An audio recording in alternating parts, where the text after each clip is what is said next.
નમસ્કાર વિદ્યાર્થી મિત્રો, આજના વિડીયો લેક્ચરમાં આપનું સ્વાગત છે। મિત્રો, છેલ્લા બે લેક્ચરથી આપણે પ્રક્ષિપ્ત ગતિ વિશેનો અભ્યાસ કરી રહ્યા છીએ। આજે પણ પ્રક્ષિપ્ત ગતિના કેટલાક દાખલા સોલ્વ કરવાના છે, કારણ કે પ્રક્ષિપ્ત ગતિ છે એ JEE અને નીટ જેવી એક્ઝામમાં બહુ જ અગત્યની છે। વારંવાર એના પ્રશ્ન પૂછાતા હોય તો હજી થોડાક પ્રશ્ન સોલ્વ કરીએ, પણ પ્રક્ષિપ્ત ગતિમાં આગળ વધીએ એની પહેલાં એના સૂત્ર છે એ આપણા માટે બહુ અગત્યના છે। તો એકવાર સૂત્ર યાદ કરી લઈએ। તો પ્રક્ષિપ્ત ગતિનું પહેલું જે સમીકરણ હતું એ આપણને ખબર છે, y બરાબર શું આવશે કયો, x tan θ માઇનસ gx² છેદમાં 2v0² cos સ્ક્વેર θ। ત્યાર પછી વાત કરીએ આપણે મહત્તમ ઊંચાઈનું, તો મહત્તમ ઊંચાઈનું સૂત્ર શું આવશે, v0² sin square θ upon 2g। ત્યાર પછી મહત્તમ ઊંચાઈએ પહોંચવા માટે લાગતા સમયનું સૂત્ર શું આવે, tm બરાબર v0 sin θ અપોન g। ઉડ્ડયન સમયનું સૂત્ર શું આવશે, tf બરાબર તો 2tm અથવા 2v0 sin θ અપોન g। અને અવધિ એટલે કે રેન્જ, તો અવધિનું સૂત્ર શું થાય, v0² sin 2θ છેદમાં એકલો g આવશે બરાબર। તો આટલા સૂત્ર પ્રક્ષિપ્ત ગતિમાં ભણ્યા હતા। હવે તમને મહત્તમ ઊંચાઈ એટલે કે h, અવધિ r અને પ્રક્ષિપ્ત કોણ θ, આ ત્રણ વચ્ચેનો સંબંધ મેળવવાનું કહે તો એક સરસ મજાનું સૂત્ર આપણે મેળવવાનું છે। તમને એમ કહે કે પ્રક્ષિપ્ત કોણ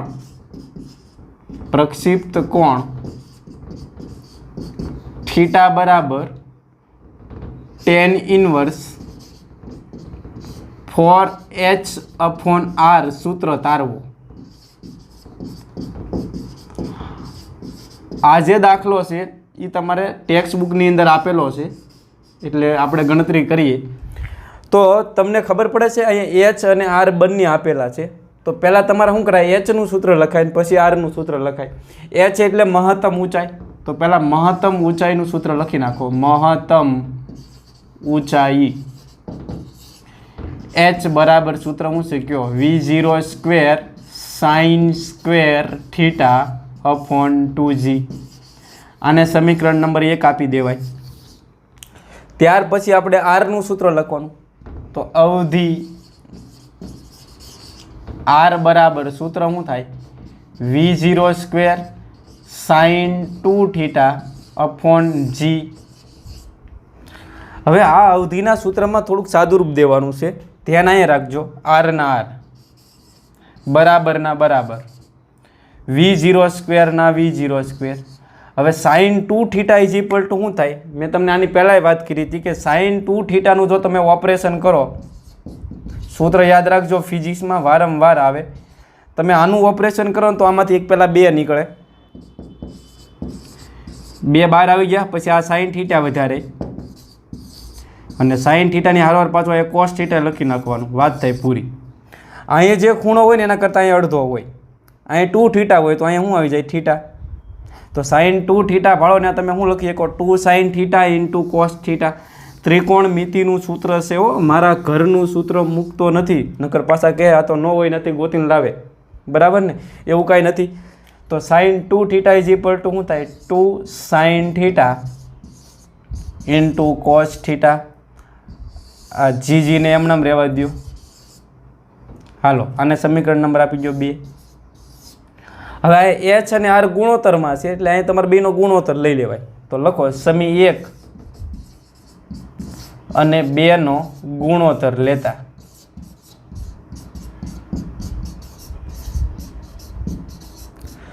તો ગુણોત્તર લેવાનો છે કોનો કોનો, h અને r નો, તો આ બાજુ છે h ના છેદમાં શું આવી જાય, r।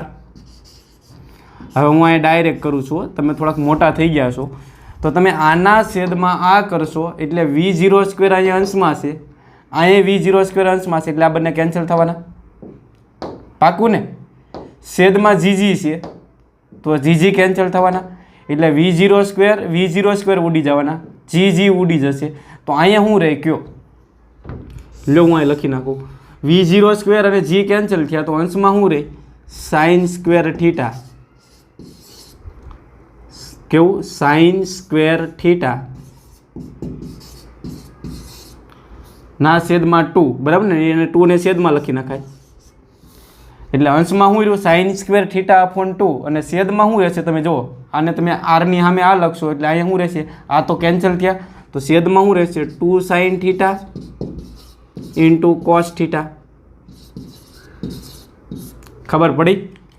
બરાબર ને. એચની સામે આવડું આ રહેશે સાઇન સ્ક્વેર થીટા બાય 2 ને 2 છેદમાં આવી ગયા, અને આરની સામે શું રહેશે, આ આરની સામે 2 sine theta into cos theta, કારણ કે આ તો ઉડી ગયા છે. તો હવે જુઓ તો શું થાય અહીંયા, એચ ના એચ, આર ના આર. હવે એક સાઇન થીટા આની ઉડી જાય કે નહીં, સાઇન સ્ક્વેર થીટા એટલે શું થાય, અહીંયા સાઇન થીટા ગુણ્યા સાઇન થીટા, એમાંથી એક સાઇન થીટા અહીંયા ઉડી જશે, એટલે અંશમાં એક સાઇન થીટા રહેવાના. હાલો 2 ગુણ્યા 2 કેટલા થાય 4, બરાબર ને. ઓકે હાલો, આ સાઇન તો ગાયબ થઈ ગયા, ગોતતા નહીં એવું, ઉડી ગયા. અહીંયા રહેશે કોસ થીટા. 4 ને બરાબરની આ બાજુ લઈ જાઓ તો 4h અપોન r થયા. અહીં રહેશે સાઇન થીટાના છેદમાં કોસ થીટા. હવે સાઇન થીટાના છેદમાં કોસ થીટા એટલે શું થાય મને કહેશો? સાઇન થીટાના છેદમાં કોસ થીટા એટલે ટેન થીટા થાય કે નહીં? જો અહીંયા આવશે 4h અપોન r. તો હવે થીટાને સૂત્રનો કરતા બનાવો તો ટેન આ બાજુ જાય, ટેન આ બાજુ જેવા જશે એટલે અહીં ઇન્વર્સ થઈ જાય કે નહીં. હું આ થીટાને પહેલાં એ લખું છું, જોજો ટેન બરાબરની આ બાજુ જાય એટલે ઇન્વર્સ થઈ જાય. કાઉન્સમાં શું આવી જાય 4h અપોન r. લ્યો તો એક ગોલ્ડન ઇક્વેશન મળી ગયું. વારંવાર આમાંથી MCQ પૂછાય છે હો. તો આ થીટો શું છે? થીટો આપણો પ્રક્ષિપ્ત કોણ છે. h એટલે મહત્તમ ઊંચાઈ થઈ અને r એટલે અવધિ. તો થીટા બરાબર tan inverse 4h upon r. તો આજે હું તમને એક પ્રક્ષિપ્ત કોણ ગણવા માટેનું એક બીજું સૂત્ર તમને લખીને દઉં અહીંયા. થીટા બરાબર ટેન ઇનવર્સ, સૂત્ર યાદ રાખજો, એનો ઉપયોગ કરતાં શીખી જશું ટૂંકમાં, 4h અપોન r. તો વ્યવસ્થિત રીતે તમારે આ લખી નાખવાનું છે. દર વખતે અમારે હોમવર્કમાં તમને કહેવું ન પડે, લખીને તમારે મોકલી જ દેવાનું હોમવર્ક, એટલે એ ખાસ ધ્યાન રાખજો. તો વ્યવસ્થિત રીતે પહેલાં લખી નાખો કે પ્રક્ષિપ્ત કોણ થીટા બરાબર tan inverse 4h upon r સૂત્ર તારવો. તો અહીંયા સુધી તમારે મેળવી નાખવાનું. તો હવે આપણે જે સૂત્ર મેળવ્યું છે એના આધારે કેટલાક પ્રશ્ન પૂછે અને પૂછાઈ ગયેલા છે. હવે તમને આવો પ્રશ્ન પૂછે કે એક પ્રક્ષિપ્ત પદાર્થની અવધિ એટલે હું r, અને મહત્તમ ઊંચાઈ સમાન હોય. અવધિ અને મહત્તમ ઊંચાઈ સમાન હોય તો પ્રક્ષિપ્ત કોણ કેટલો હોય. એટલે અત્યારે હું આપ્યું છે અવધિ r અને મહત્તમ ઊંચાઈ h, એ બંને સમાન હોય. સમાન એટલે હરખા, ને હરખા હોય એટલે બરાબર લખી શકો. તો r ભળોને તમે h લખી શકો કે નહીં? તો પ્રક્ષિપ્ત કોણનું સૂત્ર શું છે? થીટા બરાબર tan inverse 4h upon r. હવે તમે મને કહો જ્યાં r ભળોને તમે શું લખી શકો h, તો હું અહીં r ભળોને હું h મૂકી દઉં તો આ h કેન્સલ થશે ને જવાબ શું આવશે? Tan inverse 4. તો આ આપણો જવાબ સીધો MCQ આપ્યો હોય એવો કે પ્રક્ષિપ્ત કોણ કેટલો હોય? Tan inverse 4. હવે ટેન ઇનવર્સ 4ની કિંમત આપણે જ્યારે રૂબરૂ મળશું ત્યારે જોતા શીખીશું, બરાબર ને. લોગ ટેબલની અંદર તમે જોશો તો આની અંદર તમને કિંમત મળી જાય, 70 છે, 80 છે, 90, બરાબર ને. કોઈ પણ ખૂણો મળી જાય આમાં. પણ અત્યારે આપણે એટલું રાખશું આમાં, ને ઓપ્શન તમને આવો જ આપેલો હોય એટલે એની ચિંતા કરતા નહીં. બીજો પ્રશ્ન આવો આપ્યો છે, જોજો.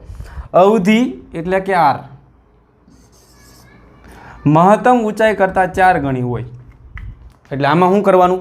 તો કે પહેલાં શું આપેલું છે? અવધિ લખી નાખીએ અહીંયા r, પછી શું લખ્યું છે? મહત્તમ ઊંચાઈ. અવધિ મહત્તમ ઊંચાઈ કરતાં 4 ગણી છે. કોના કરતાં? મહત્તમ ઊંચાઈ કરતાં. જે છેલ્લે બોલાય ને એની હારે ગુણવાનું. તો r અને h વચ્ચેનો સંબંધ આમાં ખબર પડે. શું કરવાનું? અવધિ r લખવાનું, પછી શું છે? મહત્તમ ઊંચાઈ છે.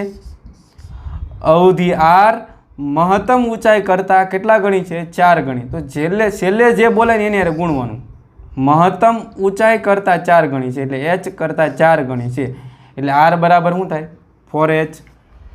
એટલે એનો મતલબ એમ કે મહત્તમ ઊંચાઈ જો 10 મીટર હોય તો અવધિ કેટલું થાય? અહીં તમે 10 મૂકી દો તો 10 ગુણ્યા 4 એટલે કેટલા થવાના? 40. તો આ અવધિ છે એ મહત્તમ ઊંચાઈ કરતાં કેટલા ગણી કહેવાય? 4 ગણી કહેવાય કે નહીં? તો હવે આમાં પ્રક્ષિપ્ત કોણ કઈ રીતે ગણશો? તો થીટા બરાબર તમે શું મૂકશો? tan inverse 4h/r. હવે r ભાળોના તમે શું લખશો? 4h મૂકી દેશો તો r બરાબર 4h મૂકી દો. અહીંયા આપણે આ બંને કેન્સલ થયા તો અહીં 4/4 એટલે એ બંને કેન્સલ થશે એટલે કાંઈ ન હોય તો એક હોય કે નહીં? હવે તમને આવો જવાબ આપ્યો હોય તો ઠીક છે, નકર તમને ખબર પડે છે કે tan થીટાની કિંમત 1 ક્યારે આવે? tan ઇનવર્સ 1 એટલે tan થીટાની કિંમત 1 ક્યારે આવે? થીટા બરાબર 45 ડિગ્રી હોય એટલે tan ઇનવર્સ 1ની કિંમત કેટલી થાય? 45 ડિગ્રી. tan થીટાની કિંમત 1 ક્યારે આવે? 45 ડિગ્રીએ. તો અહીંયા થીટો છે તમને કેટલો મળશે? 45 ડિગ્રી. ત્યાર પછી આ પ્રશ્નમાં ધ્યાન આપજો અહીંયા કે મહત્તમ ઊંચાઈ એટલે પહેલાં લખી નાખો મહત્તમ ઊંચાઈ અવધિ કરતાં, એટલે અહીંયા અવધિ લખી નાખો. અડધી છે, અડધી હોય એટલે 2 વડે ભાગી નાખવાનું, સંબંધ મેળવતા આવડી જાય. મહત્તમ ઊંચાઈ અવધિ કરતાં અડધી છે તો પ્રક્ષિપ્ત કોણ કેટલો થાય? તો થીટા બરાબર શું છે? tan inverse 4h/r. હવે તમે જ્યાં h ભળો ત્યાં હું લખી શકો r/2 તો h બરાબર મૂકી દો r/2. 2 છેદમાં આવશે બરાબર ને? r કેન્સલ થયા ને 4/2 એટલે 2 આવશે એટલે તમારો જવાબ શું આવશે? tan inverse 2. ખબર પડી? હવે આ રિલેશન તમારે જાતે કહેવાનું છે કે મહત્તમ ઊંચાઈ એટલે h અવધિ કરતાં √3 ગણી છે એટલે અહીંયા લખો મહત્તમ ઊંચાઈ અવધિ કરતાં 4√3 ગણી છે એટલે અહીંયા અવધિ લખો r. મહત્તમ ઊંચાઈ અવધિ r કરતાં કેટલા ગણી છે? 4√3 ગણી છે. અવધિ કરતાં એટલે અહીંયા અવધિ હારે ગુણી નાખવાનું. તો હવે પ્રક્ષિપ્ત કોણ શું હશે? થીટા બરાબર tan ઇનવર્સ 4h/r. તો h ભળોના તમે શું લખશો? 4√3r થશે એટલે અહીંયા તમે મૂકી દો 4√3r. r કેન્સલ થયા 4 × 4 એટલે 16 થશે તો જવાબ શું આવશે? 16√3. ટપ્પો પડ્યો છે. આપણે પ્રક્ષિપ્ત ગતિની અંદર મહત્તમ અવધિનું સૂત્ર મેળવવાનું છે. આપણે ખાલી અવધિનું સૂત્ર મેળવ્યું કે કોઈ પણ પદાર્થને જો થીટા ખૂણે પ્રક્ષિપ્ત કરવામાં આવે, આ આપણું પ્રક્ષેપ બિંદુ છે, ત્યાંથી થીટા ખૂણે જો પ્રક્ષિપ્ત કરવામાં આવે v0 જેટલા વેગથી તો પદાર્થે સમક્ષિતિ દિશામાં જે કાપેલું અંતર છે ને એને આપણે અવધિ કહીએ છીએ. અને આ અવધિનું સૂત્ર શું આવશે? તો અવધિ r બરાબર શું આવશે? કયો? v0² sin 2θ/g. હવે તમારે શું કરવાનું છે કે આ પદાર્થને તમારે v0 જેટલા વેગથી ફેંકવાનું છે અને બંને એટલો મેક્સિમમ દૂર જાય. વધારેમાં વધારે કેટલો દૂર જઈએ કે વધારેમાં વધારે જે દૂર જાય એને શું કહેવામાં આવે છે? મહત્તમ અવધિ. તો પહેલાં તમારે એ વિચારવું પડશે કે આ અવધિ r છે એનો આધાર કોના ઉપર હોય? તો એક તો પ્રારંભિક વેગ v0 ઉપર, પ્રક્ષિપ્ત કોણ થીટા ઉપર અને ગુરુત્વ પ્રવેગ g ઉપર. હવે આ જીનો તો આપણે કાંઈ ફેરફાર કરી શકશું નહીં કારણ કે કુદરતી છે, પૃથ્વીનો ગુરુત્વ પ્રવેગ છે એટલે જી આપણા કંટ્રોલમાં નથી બરાબર ને? એટલે જીમાં કાંઈ ફેરફાર નહીં કરીએ. જો v0ની કિંમત વધારો તોય અવધિ વધે બરાબર ને? અહીંયા વધારેમાં વધારે વેગથી ફેંકશો તો વધારેમાં વધારે દૂર જશે અને પ્રક્ષિપ્ત કોણ બદલાવો તો પણ અવધિ વધે. તો અત્યારે હું પ્રક્ષિપ્ત કોણમાં ફેરફાર કરું. જુઓ, પ્રક્ષિપ્ત કોણમાં તમારે એવા ફેરફાર કરવાના છે કે સાઇનની કિંમત મહત્તમ થાય અને જો સાઇનની કિંમત મહત્તમ થાય તો અવધિ મહત્તમ થાય કારણ કે બંને અંશમાં છે. જો આ વધે તો આ વધે, તો આ વધારવા માટે તમારે આને વધારવો પડે, આને મહત્તમ કરવા માટે તમારે આને મહત્તમ કરવું પડે. તો સાઇનની કિંમત જો મહત્તમ થાય તો અવધિ મહત્તમ થાય. તો એક વાક્ય લખીએ આપણે કે જો sin 2θની કિંમત મહત્તમ થાય તો અવધિ મહત્તમ થાય. હવે તમને ખબર નહીં હોય પણ હું કહી દઉં કે sin θ છે ને એની કિંમત વધારેમાં વધારે 1 હોય. સાઇનની કિંમત છે -1 અને 1ની વચ્ચે બદલાતી હોય. સાઇનની કિંમત ક્યારેય તમને 1 કરતાં વધારે નહીં મળે.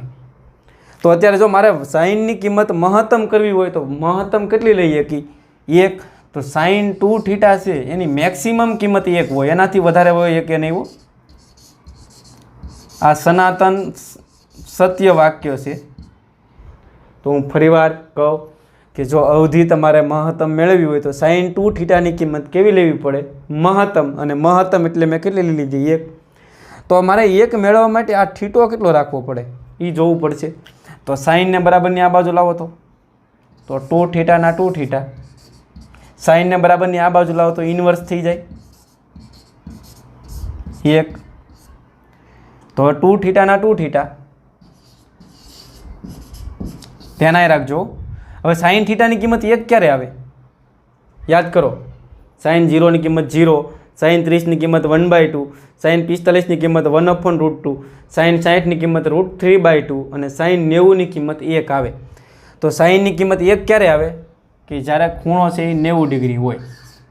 એટલે સાઇન ઇન્વર્સ 1ની કિંમત કેટલી થાય? 90 ડિગ્રી. તો થીટા બરાબર કેટલું આવશે? 45 ડિગ્રી. અને આને રેડિયનમાં લખો તો કેટલા થાય? π/4. તો આ થીટા એટલે શું છે? પ્રક્ષિપ્ત કોણ. જો કોઈ પણ પદાર્થને તમે 45 ડિગ્રીના ખૂણે ફેંકશો એટલે અહીંયા સાઇનની કિંમત મેક્સિમમ થશે. ચેક કરવું તો કરી જુઓ તમે. અહીંયા થીટા બરાબર 45 મૂકી ગયો તો 45 × 2 એટલે 90 થયા. અને સાઇન 90ની કિંમત કેટલી થઈ? 1. એટલે અહીંયા સાઇનની કિંમત મેક્સિમમ થાય એટલે અવધિ કેવી થાય? મહત્તમ. તો તમને કોઈ પ્રશ્ન પૂછે ને કે જો અવધિ મેક્સિમમ મેળવવી હોય તો પ્રક્ષિપ્ત કોણ કેટલો રાખવો જોઈએ? 45 ડિગ્રી. 45 ડિગ્રીના ખૂણે જો કોઈ પણ પદાર્થને પ્રક્ષિપ્ત કરો ને તો એ મહત્તમ અવધિ પ્રાપ્ત કરીએ કે એટલે કે દૂરનો દૂર જઈએ કે એનાથી વધારે પછી જઈ શકશે નહીં. તો 45 ડિગ્રીના ખૂણે તમને અવધિ મહત્તમ મળે. તો એક વાક્ય લખીએ આપણે અહીંયા. આ શું છે? સાઇન 2θ. તો લખીએ તેથી થીટા બરાબર 45 ડિગ્રી હોય ત્યારે અવધિ મહત્તમ મળે. ગોલ્ડન વાક્ય છે કે કોઈ પણ પદાર્થને 45 ડિગ્રીના ખૂણે જો પ્રક્ષિપ્ત કરવામાં આવે તો અવધિ મહત્તમ. ક્રિકેટ રમતા હો ને તો જો તમારે છગ્ગો મારવો હોય, બરાબર ને, છક્કો મારવો હોય તો છક્કો મારવા માટે સપોઝ બાઉન્ડ્રી અહીંયા છે તો આ જે દડો છે એ બાઉન્ડ્રીની બહાર જવો જોઈએ કે નહીં? બેટ્સમેન જો દડાને અહીંથી આમ મારે ને દડો બાઉન્ડ્રી પહેલાં પડે તો અહીંયા ખેલાડી હોય ને કેચ ઝીલ લઈને આઉટ થઈ જવાય. પણ જો છક્કો મારવો હોય તો દડાને અહીંથી અહીંયા સુધી પહોંચાડવો પડે. એટલે કે તમારે દડાને આમ કરીને આમ પહોંચાડવો પડે. એટલે તમારે શું કરવું પડે ખબર પડે છે? અવધિ વધારવી પડે. ને અવધિ વધારવા માટે એક જ ઓપ્શન છે કે 45 ડિગ્રીના ખૂણે જો તમે દડાને અહીંથી ફટકારશો ને તો તમને મેક્સિમમ અવધિ મળશે ને દડો છે બાઉન્ડ્રીની બહાર જતો રહેવાનો. તો આ એક વાત યાદ રાખ્યા જેવી છે. બીજી એક વાત એ કે તમે જોયું હોય પિક્ચરની અંદર જ્યારે યુદ્ધ થતા હોય, બે દેશો વચ્ચે યુદ્ધ થતા હોય ત્યારે તોપ ગોળા ગોઠવેલા હોય અહીંયા, બરાબર ને. સપોઝ અહીંયા એક તોપ છે, આ તોપનું નાળ શું છે? આમાં તોપ ગોળો છે. હવે આ તોપ ગોળાને છે એ બને એટલો દૂર ફેંકવાનો છે અને દૂર ફેંકવા માટે આવડું આ જે નાળ શું છે ને એ 45 ડિગ્રીના ખૂણે રાખતા હોય. કારણ કે એની અંદર એ ભણેલા લોકો હોય હો ને 45 ડિગ્રીના ખૂણે રાખે એટલે એને ખબર પડી જાય કે અવધિ છે એ મેક્સિમમ થાય. એટલે જો આમાંથી ગોળો નીકળે તો સીધો મેક્સિમમ દૂર જાય અને સામેવાળા લોકો છે એને નુકસાન પહોંચાડે. ગેરંટી સાથે કહીએ કે નુકસાન પહોંચાડી શકે. પણ પાછા અમુક કેવા હોય ખબર? જે અવધિ ન ભણ્યા હોય એ શું કરે ખબર? આવડો આ જે તોપ ગોળાનો નાળ શું છે ને એને 90 ડિગ્રીના ખૂણે રાખે, ઊભું ગોઠવી દે ને પછી અહીંથી તોપ ગોળો છોડે તો તોપ ગોળો પાછો ઉપર જાય ને નાથી પાછો નીચે આવશે ને અહીંયા આવીને ફૂટે ને થોડાક સમય પછી જોશો ને તો અહીંયા તોપે નહીં હોય ને એ ભાઈએ નહીં હોય, ગાયબ થઈ ગયા હશે. એટલે કેટલો દૂર લઈ જવો છે એના માટે તમારા માટે પ્રક્ષિપ્ત કોણ બહુ અગત્યનો છે. અને 45 ડિગ્રીના ખૂણે ફેંકશો તો તમને મહત્તમ અવધિ પ્રાપ્ત થશે. તો ઘણી બધી માથાકૂટ કરી, છેલ્લે એક વાક્ય યાદ રહી જાય કે જો કોઈ પણ પદાર્થને 45 ડિગ્રીના ખૂણે ફેંકવામાં આવે તો અવધિ મહત્તમ મળે. તો મારે આ અવધિ મહત્તમ મેળવવી હોય તો સૂત્ર શું થાય? મહત્તમ અવધિનું સૂત્ર આર મેક્સ બરાબર V0 સ્ક્વેર સાઇન 2 થીટા. માં થીટામાં કેટલો મૂકી દેશો તમે? 45 ના છેદમાં જી. સાઇન 45 ગુણ્યા 2 એટલે 90 થવાના, અને સાઇન 90 ની કિંમત થાય 1. તો મહત્તમ અવધિનું સૂત્ર શું થાય? V0 સ્ક્વેર અપોન જી. આપણા માટે બે વાક્ય બહુ અગત્યના, કે 45 ડિગ્રીના ખૂણે અવધિ મહત્તમ મળે, અને મહત્તમ અવધિનું સૂત્ર શું આવશે? V0 સ્ક્વેર અપોન જી. યાદ રાખજો. તમને હવે આવો પ્રશ્ન પૂછે કે એક પદાર્થને 20 મીટર પ્રતિ સેકન્ડના પ્રારંભિક વેગ સાથે ફેંકવામાં આવે, તો એ મહત્તમ અવધિ કેટલી પ્રાપ્ત કરી શકે? મહત્તમ અવધિ પ્રાપ્ત કરવા માટે પહેલાં કેટલા ડિગ્રીના ખૂણે પ્રક્ષિપ્ત કરવો પડશે? 45 ડિગ્રીના ખૂણે. અને મહત્તમ અવધિ કેટલી મળે? તો આર મેક્સ બરાબર શું થાય? V0 ની કિંમત અહીં મૂકી દો, બરાબર ને? V0 બરાબર 20 મૂકો તો 20નો વર્ગ થાય 400, અને G બરાબર 10 લઈ લઈએ આપણે. મીંડું કેન્સલ થાય, તો અહીંયા જવાબ આવશે 40, બરાબર ને? તો મેક્સિમમ 40 મીટર દૂર જઈએ કે આનાથી વધારે. હવે 20 મીટર પ્રતિ સેકન્ડના વેગથી ફેંકશો તો આનાથી વધારે હવે દૂર નહીં જાય. આ એની લિમિટ આવી ગઈ. તો ક્લિયર થયું કે નહીં? બીજી એક વાત એ છે કે તમને ખબર છે કે જો 45 ડિગ્રીના ખૂણે ફેંકો તો તમને અવધિ મેક્સિમમ મળે, આર મેક્સ. તો હવે બીજું આપણે એ વિચાર્યા જેવું છે કે જ્યારે અવધિ મહત્તમ મળે ત્યારે એને મહત્તમ ઊંચાઈ કેટલી પ્રાપ્ત કરી હશે એ વિચારી લઈએ. જ્યારે અવધિ મેક્સિમમ થાય ત્યારે મહત્તમ ઊંચાઈ કેટલી હોય, જે MCQમાં કામ આવે એવો મુદ્દો છે. તો મહત્તમ ઊંચાઈનું સૂત્ર શું છે? H બરાબર V0 square sine square theta upon 2G. હવે જ્યારે અવધિ મહત્તમ હોય ત્યારે તમને ખબર પડી જવી જોઈએ કે પ્રક્ષિપ્ત કોણ કેટલો હોય? 45નો, બરાબર? તો અહીં થીટા બરાબર આપણે મૂકી દઈશું 45 ડિગ્રી મૂકતા, તો H બરાબર શું થાય? કયો? V0 square upon 2G. આ તો સહી સલામત છે. થીટા બરાબર તમે અહીં 45 મૂકી ગયો તો સાઇન સ્ક્વેર 45 થાય. તો એક સ્ટેપ આગળ વધીએ, V0 સ્ક્વેર અપોન 2G. હવે સાઇન 45ની કિંમત કેટલી થાય? સાઇન 45ની કિંમત થાય 1/√2, ને પાછો તમારે એનો વર્ગ કરવાનો છે. તો 1નો વર્ગ થાય 1 અને √2નો વર્ગ થાય 2. તો સાઇન સ્ક્વેર 45ની કિંમત કેટલી થાય? 1/2. તો અહીં 1/2 થઈ જશે. તો H ના H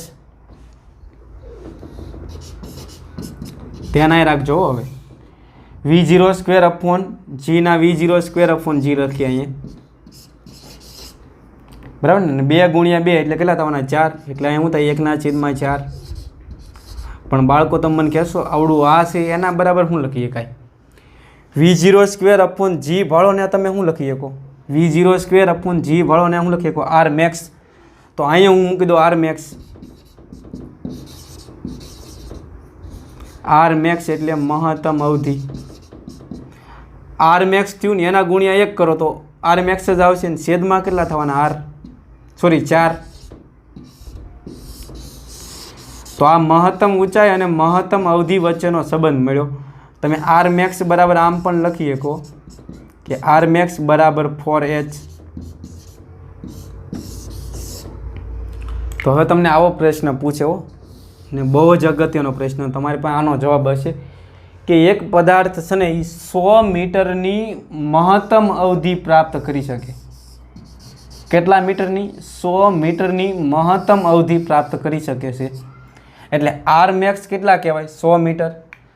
તો ત્યારે એની મહત્તમ ઊંચાઈ કેટલી હોય? તો તમને જો આ સૂત્ર આવડતું હોય ને તો કાંઈ માથાકૂટ કરવી પડે નહીં. તો મહત્તમ ઊંચાઈ ત્યારે કેટલી હોય? તો H ના H બરાબર શું થાય? આર મેક્સ કેટલા છે? જુઓ તો 100 મીટર ના છેદમાં 4. 100/4 કરો એટલે જવાબ શું આવશે? 25 મીટર. તો જ્યારે પદાર્થ સમક્ષિતિજ દિશામાં 100 મીટર ગયો હશે ત્યારે મહત્તમ ઊંચાઈએ કેટલો ગયો હશે? 25 મીટર. ખબર પડે છે? તો હવે તમને આવો પ્રશ્ન પૂછે કે મહત્તમ ઊંચાઈએ જે બિંદુ આવ્યું, આ બધા નીટમાં કામ આવે એવા મુદ્દા, એ બિંદુના યામ ગણો, એક્સ અને વાય યામ કેટલો હોય? તો આ બિંદુના મારે જો યામ ગણવા હોય તો આ બિંદુનું એક્સ દિશામાં અંતર કેટલું હોય એ મારે જાણવું પડે, બરાબર ને? તો આ બિંદુનું એક્સ દિશામાં અંતર કેટલું હશે, કોઈ કહીએ કે મને? ટોટલ તમને ખબર છે 100 મીટર છે, તો આ અંતર કેટલું થશે? 50 મીટર. ને આ બિંદુનું વાય દિશામાં અંતર કેટલું છે? 25 મીટર. તો જો તમને આના યામ ધારવાના કહીએ ને તો શું આવે? એક્સ યામ કેટલો આવશે? એક્સ દિશામાં એ 50 મીટર રહેશે અને વાય દિશામાં કેટલું છે? 25 મીટરે. ક્લિયર થયું? ફરી એકવાર એક પ્રશ્ન પૂછી લો કે એક પદાર્થ છે ને એ 200 મીટરની મહત્તમ અવધિ પ્રાપ્ત કરે છે.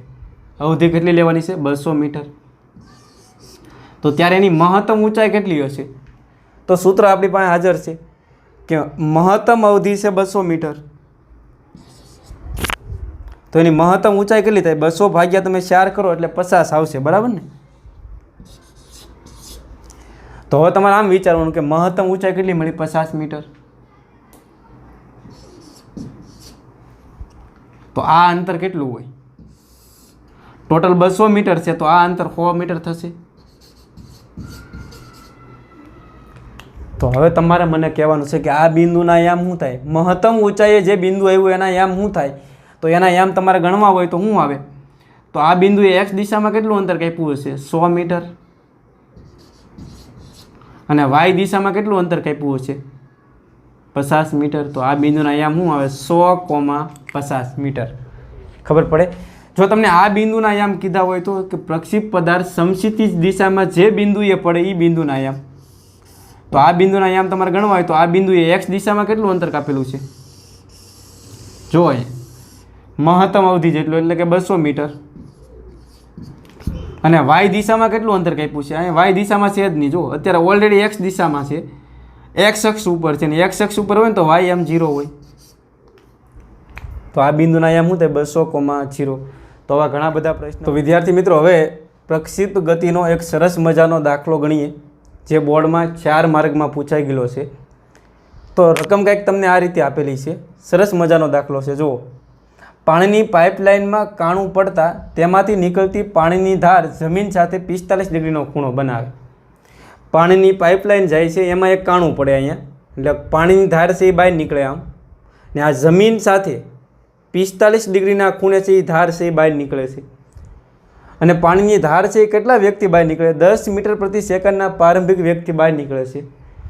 અને પાઇપથી સમક્ષિતિજ દિશામાં 4 મીટર દૂર એક દિવાલ છે. આ પાણીની પાઇપલાઇન છે એનાથી 4 મીટર દૂર એક અહીંયા દિવાલ છે ને આ દિવાલ ઉપર પાણીની ધાર પડે છે. તો જમીનથી કેટલી ઊંચાઈ આ જે પાણીની ધાર પડતી હોય એવું તમને પ્રશ્ન પૂછેલો છે. હું અહીં આકૃતિ દોરવાનો પ્રયત્ન કરું કે ધારો કે આ પાણીની પાઇપલાઇન છે, આપણે આ પાણીની પાઇપલાઇન ધ્યાનમાં લઈએ, ભૂંગળું ટૂંકમાં.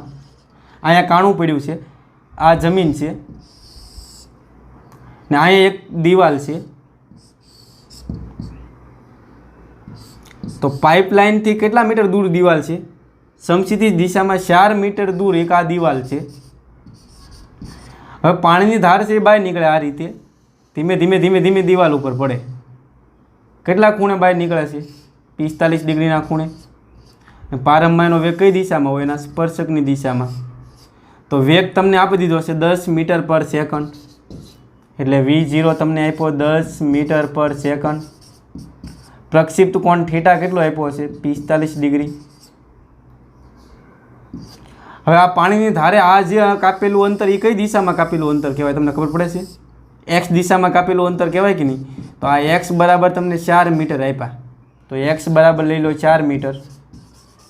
અને હવે આ જે ધાર છે એ જમીનથી કેટલી ઊંચાઈ દિવાલ ઉપર પડતી હોય, તો આ તમને ઊંચાઈ ગણવાની કીધી. ઊંચાઈ એટલે વાય.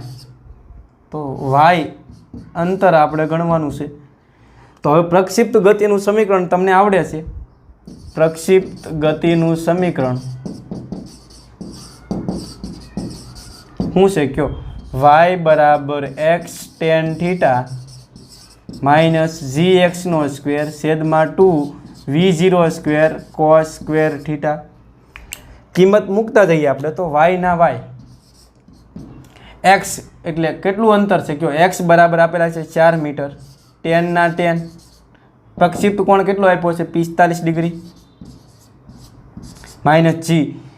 જી બરાબર તમને અત્યારે 10 લેવાનું કીધું નથી એટલે કેટલા લેશો 9.8 અને એક્સ બરાબર કેટલા છે 4 બરાબર ને. તો એક્સ બરાબર અહીં 4 મૂકો ને 4 નો વર્ગ કેટલો થાય 16. 2 ના 2 V0 બરાબર કેટલા છે 10 આપેલા છે ને. તો V0 બરાબર તમે 10 મૂકો ને 10 નો વર્ગ કરો એટલે કેટલા થવાના 100 cos સ્ક્વેર થીટા. થીટા કેટલો મૂકશો 45. હાલો તો આગળ વધીએ. y ના y 4 ના 4 tan 45 ની કિંમત કેટલી થશે 1 બરાબર ને. અહીંયા થશે 9.8 ગુણ્યા 16 છેદમાં. હવે તમને ખબર છે અહીંયા 100 ગુણ્યા 2 એટલે 200 થવાના. અને cos 45 ની કિંમત કેટલી થાય 1/√2 1 છેદમાં √2 અને પાછો તમારે એનો વર્ગ કરવાનો છે. તો 1 નો વર્ગ થાય 1 અને √2 નો વર્ગ થાય 2 એટલે અહીંયાથી જાય 1/2. 2 ને ઉપર જવા દો તો ફાઇનલી શું થાય y બરાબર 4 ગુણ્યા 1 એટલે અહીંયા 4 જ રહેવાના બરાબર ને. માઇનસ 9.8 ગુણ્યા 16 છેદનો છેદ અંશમાં જાય એટલે અહીં ગુણ્યા 2 થશે એના છેદમાં 200. તો y બરાબર 4 માઇનસ તો 9.8 ગુણ્યા 16 કરવાના છે એના ગુણ્યા 2 કરવાના છે ને એના ભાગ્યા તમે કેટલા કરશો 200. તમારે જવાબ આવશે 1.568 આવશે બરાબર.